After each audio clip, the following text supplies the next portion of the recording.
The Grand Adventure, written by Team Imagination Mrs. Diaz, third grade storytellers.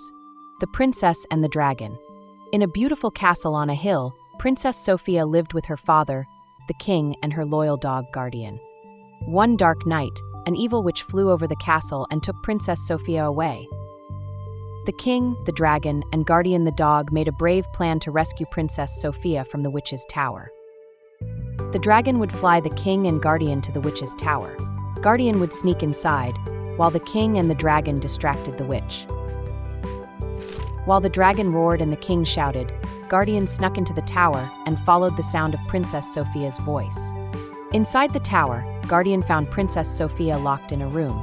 He barked happily and wagged his tail. Guardian unlocked the door with the key he found. Princess Sophia ran out, and they hurried to the dragon and the king.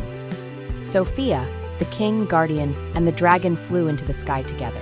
They had escaped the witch's tower. "This is not the end. I will have my revenge," screamed the witch from her tower. What do you think will happen next? Write your own ending for this story. The end. Or is it?